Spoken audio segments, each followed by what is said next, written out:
Cette émission est une présentation de RZO. Pour plus de podcasts et web télé, rendez-vous sur rzoweb.com. Mesdames, messieurs, bienvenue au Shack à boisson. Dernièrement, on a parlé des whisky écossais, c'est-à-dire les scotch. Et là, on regarde avec Patrick qu'est-ce que le reste du monde nous réserve.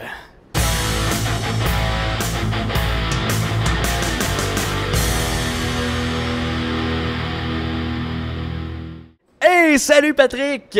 Salut Monsieur Boisson! Comment ça va? Ça va très bien. Excellent. Hey, aujourd'hui, dans cette troisième chronique sur le scotch et whisky, on va aller visiter qu'est-ce qui se passe ailleurs dans le monde, puisque dans la dernière, on a vérifié qu'est-ce que l'Écosse nous réservait. Oui, après on fait le tour de l'Écosse, on fait le tour du monde. Donc, on commence avec les whiskies irlandais, avec un beau whisky typique, le Kilbeggan, excusez. Oui, donc le Kilbeggan est un whisky typiquement irlandais dans le sens que c'est un bon petit whisky plutôt délicat, fruité, floral. À quelque part, les Irlandais, c'est des bons buveurs. Ils aiment ça que leur whisky soit facile à boire. C'est ce qu'on a ici. Avec le Kilbeggan, où on découvre des belles petites notes légèrement fruitées.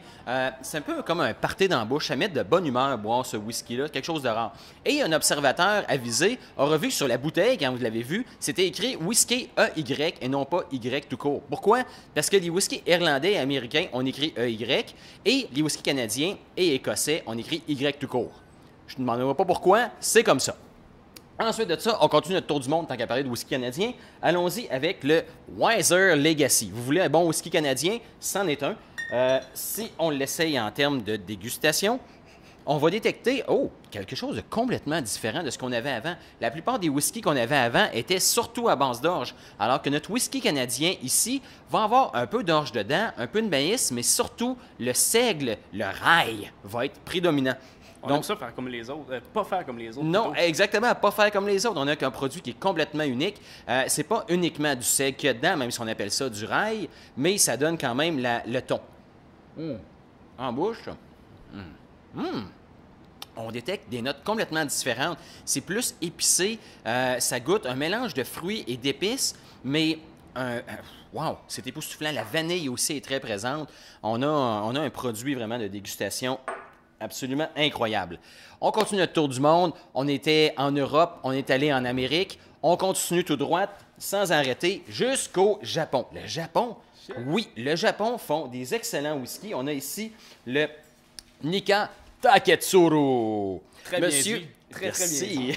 Monsieur Taketsuru a été le créateur de l'industrie du whisky japonais. Les Japonais, dans le fond, étaient malades du whisky écossais, les scotch. Ils se sont dit, hey, on devrait être capable d'en faire, nous autres aussi. Ils ont envoyé Monsieur Taketsuru. Je fais par exprès pour répéter le nom le plus souvent possible de Monsieur Taketsuru.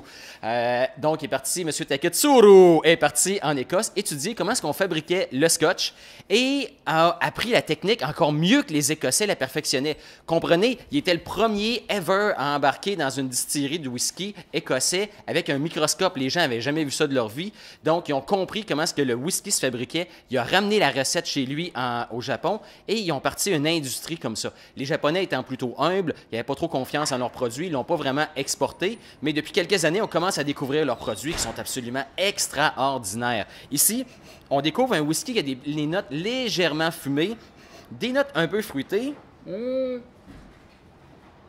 Wow! Et la fumée, oui, absolument, mais il y a un petit côté boisé qui vient aussi avec, les notes fruitées toujours qui reviennent, une complexité absolument incroyable. Vraiment, les whiskies japonais ont absolument rien envié à qui que ce soit. C'est parmi les meilleurs whiskies au monde. Et enfin, si on veut continuer un tour de la planète complètement complet, on peut se dire qu'il y a plusieurs autres pays qui font du whisky. Il y a un phénomène de micro-distillerie dans le monde aujourd'hui comparable à celui des microbrasseries. On a ici, par exemple, un bel exemple avec un whisky de la distillerie Mackmyra, qui est une distillerie suédoise.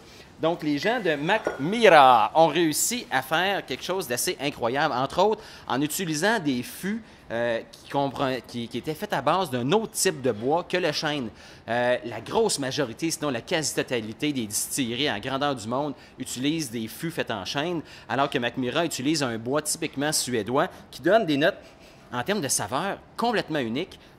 Personnellement, je trouve que ça goûte la sève de chevrefeuille. Vous prenez une branche de chevrefeuille, vous la cassez, vous sentez la sève. C'est ce que vous allez retrouver là-dedans. Fait que oui, vous avez des notes typiques du whisky, des notes d'orge, des notes boisées, des notes vanillées, mais la petite note de sève de chèvrefeuille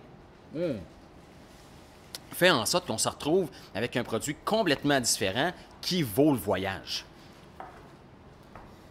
Ensuite de ça, vous allez me dire, « Ouais, mais les États-Unis, on va en parler une autre fois. » Voilà. Donc, en attendant, ben, on va aller se clencher du whisky japonais, se faire harakiri, puis on va ressusciter, puis on revient dans une autre capsule sur les scotch et whisky américains.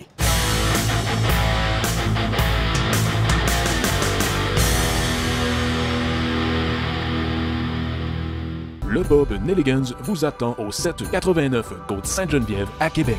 Consultez le www.bobnelligans.ca dans la section événements pour trouver la prochaine dégustation du Club Scotch Whisky de Québec.